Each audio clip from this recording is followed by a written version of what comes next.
Hi everyone, welcome back to part 2 of my book haul, and this is the final 4 books that I picked up with my vouchers, so I'm going to get cracking straight on. The first book that I've got is The Silent Wife by A.S.A. Harrison. So the synopsis for this is that Jodie and Todd are in a bad place in their marriage. Much is at stake as she, the killer, and he, the victim, rush haplessly towards the main event. He is a committed cheater, she lives and breathes denial, he exists in dual worlds, and she likes to settle scores.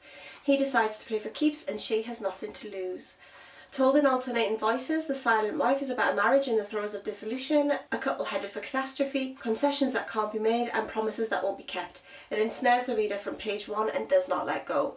I don't think I've read any stories where the couple, you know who's murdered who at the beginning of it or anything like that, so I thought it would be interesting to read it from the 2 different sides put together, and obviously with it being a dark subject it drew me in again, as most dark style books tend to do. Next up I got Big Little Lies by Liane Moriarty. I read The Husband's Keeper by Liane Moriarty last year, at the very end of last year, and I absolutely loved it.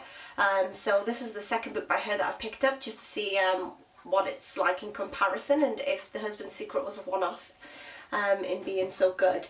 It's a single mum. Jane has moved to town, she's got a little boy in tow, plus the secret she's been carrying around for 5 years. On the first day of school she meets Madeline, a force to be reckoned with, who remembers everything and forgives no one. And Celeste, the kind of beautiful woman who makes the world stop and stare but is inexplicably ill at ease. They both take Jane under their wing while being careful to keep their own secrets under wraps.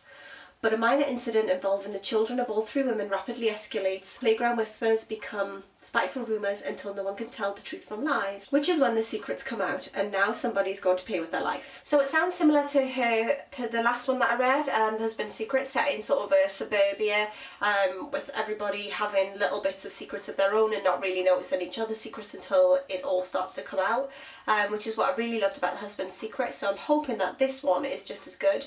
And if it is, obviously I'll be picking up some more from Liane Moriarty. Next I picked up this really pretty edition of Emma by Jane Austen, because I'm determined to read more classics this year, so I went for Emma, and I really love this edition. It's fabric cover, it's not hardback but it's not softback, it's kind of bendy sort of thick cardboard, and it's just really nice, and it's got a little bit of elastic there, a bit like a diary.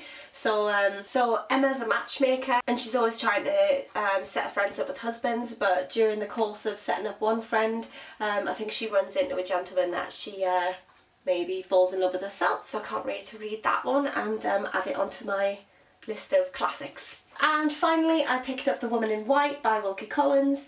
Again, another classic, and I'm desperate to get more into my classic books. I really like the edition of this. It's a really nice hardcover. I like the bird detailing on the front, I like the feel of it. So this is a beautiful book. I don't actually know what this book is about, but I couldn't resist because it was in the sale and it had such a nice hardcover, and again it was another classic, and I haven't read many classics, so I would just add it in because it wasn't very expensive at all. It was meant to be £17.99 and I think I got it for about £3, so I'm excited to read that one. And also it is over 600 pages long, which means it fits in nicely with one of my challenges for this year, is to read a novel over 600 pages long, so that will be this one. So hope you enjoyed watching that, and if you've read any of those books, as always let me know below, and I'll speak to you all soon. Thanks, bye!